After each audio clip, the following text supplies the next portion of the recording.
Mad Max, the 1979 Australian dystopian action film, burst onto screens and redefined a genre. It threw viewers into a near-future world teetering on the brink of collapse. Law and order had crumbled, resources were dwindling. Out of this chaos rose Max Rokitansky, a cop clinging to humanity amidst the encroaching madness. Max was a member of the Main Force Patrol, a last bastion of order in a decaying society.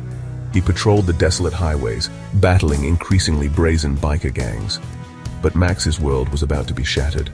A vicious gang, led by the sadistic toe cutter, targeted Max and his family. This act of unspeakable cruelty pushed Max over the edge. Gone was the officer of the law. In his place stood a shell-shocked husband and father consumed by vengeance. This was Max's transformation, from a symbol of order to an instrument of righteous fury. He donned his leather jacket, climbed into his black pursuit special, and set off into the wasteland to hunt down those who had taken everything from him. The mastermind behind Mad Max was a young unknown director named George Miller. Miller, a medical doctor by training, had a vision for a visceral, high-octane action film unlike any other. He teamed up with writer James McCausland, and together they crafted a bleak yet thrilling story. Their vision was brought to life by a then unknown actor named Mel Gibson. Gibson, with his rugged good looks and undeniable charisma, perfectly embodied Max's descent into vengeful madness. The film was shot on a shoestring budget, with the filmmakers using ingenuity and sheer will to achieve their vision. The result was a raw, gritty film that shocked and captivated audiences.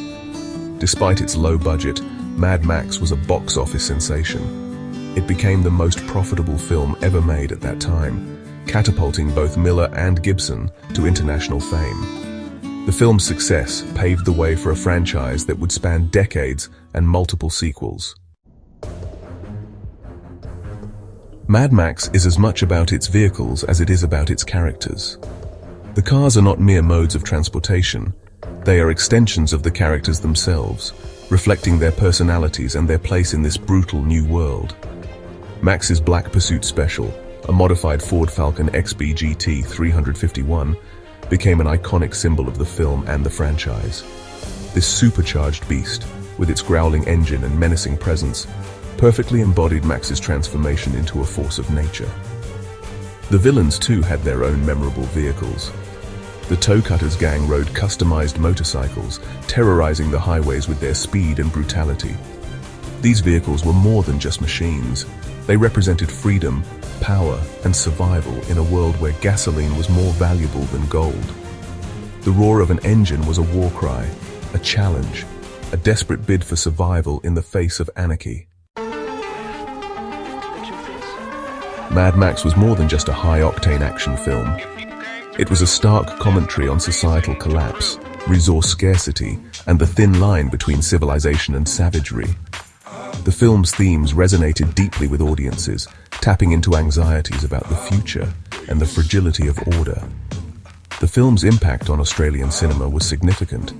It helped to usher in a new wave of Australian genre filmmaking, proving that local productions could find success on a global stage. Mad Max spawned a franchise that continued to explore the post-apocalyptic wasteland, each installment building on the mythology of the first film. Despite its initial mixed critical reception, Mad Max has since become a cult classic. The film's influence can be seen in countless other works, from movies and television shows to video games and comic books. Its gritty aesthetic, memorable characters, and thought-provoking themes continue to resonate with audiences today, solidifying its place as a landmark film in cinematic history.